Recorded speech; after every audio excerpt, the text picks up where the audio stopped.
All right, day 29 of sitting in front of the camera and just talking and getting used to being in front of the camera. I wanted to talk about today. That was the weirdest way I could have said that. What I want to talk about today is journaling.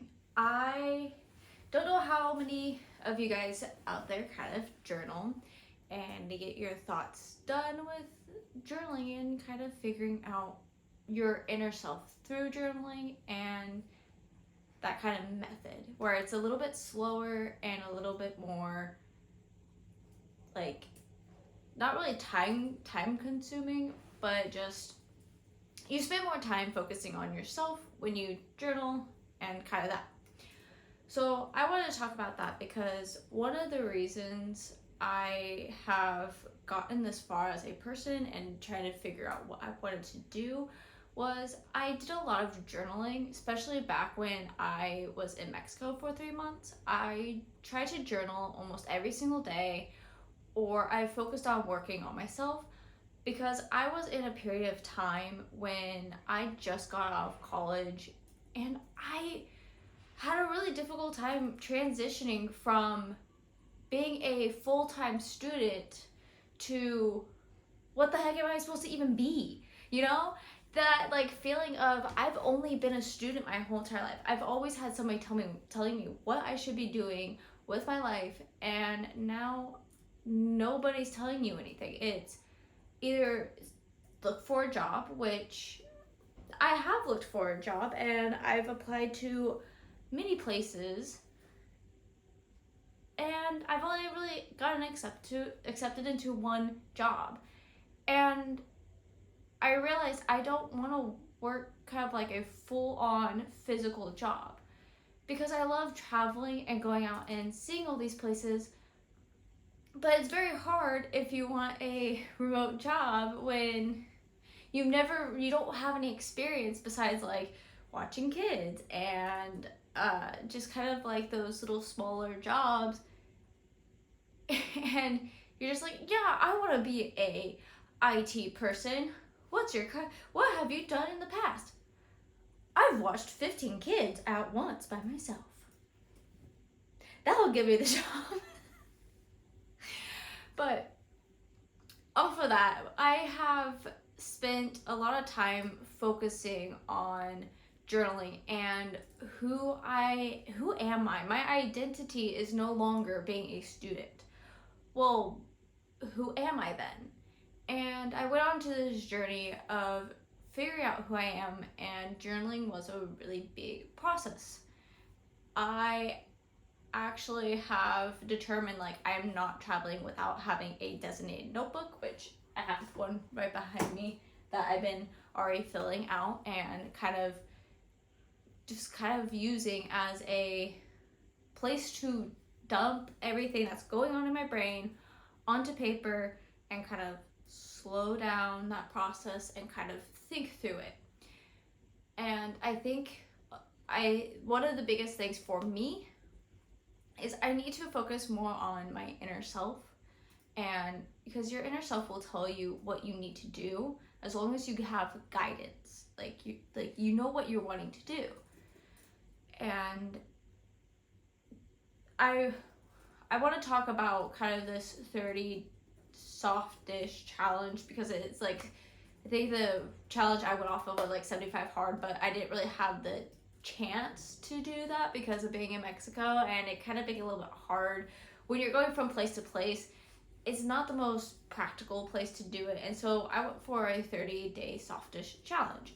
And one of the big things that I did was 1 hour, no external stimuli.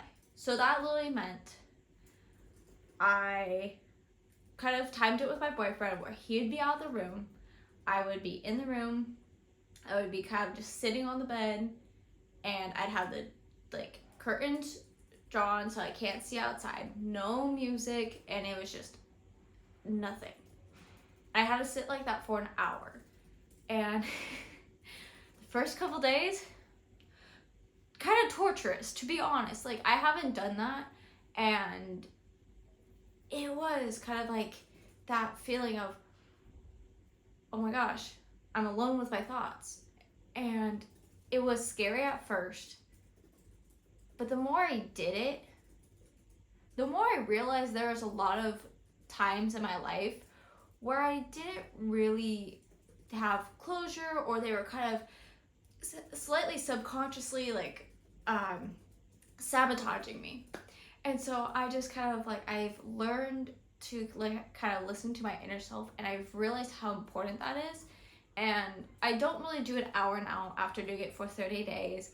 I try to do 15 minutes with myself and just kind of listening. And a lot of the times it has now become me kind of writing down those thoughts and kind of just listening to myself as I write down these things and get more attuned to who I am. With that being said, I think journaling is a very helpful skill if you are kind of unsure where you're at, and you just need to kind of sit down and take some time with yourself. Now, I'm not saying to like go and no music, nothing around you, don't have anybody bothering you, and just be in this like isolation chamber and just write down every single thought and feeling you have. I'm not saying that. Like, I honestly, the best time for me is I throw on my headphones, put some soft music on in the background, and usually I do better sitting at a table, which is really weird for me because I'm not very productive at a table, but journaling I am.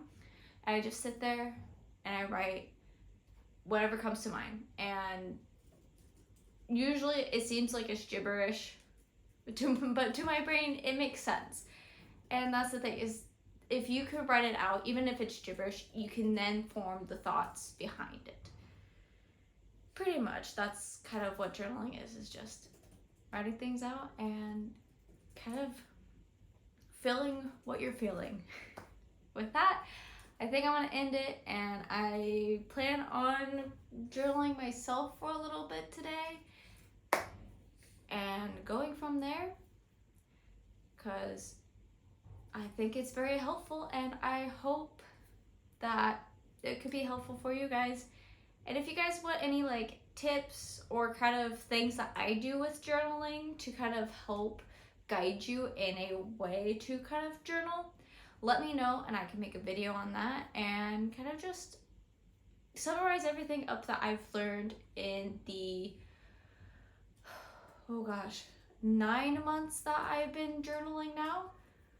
Wow, that's actually quite a bit. I didn't even realize that. But yeah, 9 months of journaling now. If you want me to make a video on that to kind of walk you through that, let me know. I'd love to make that video. So, all right, with that,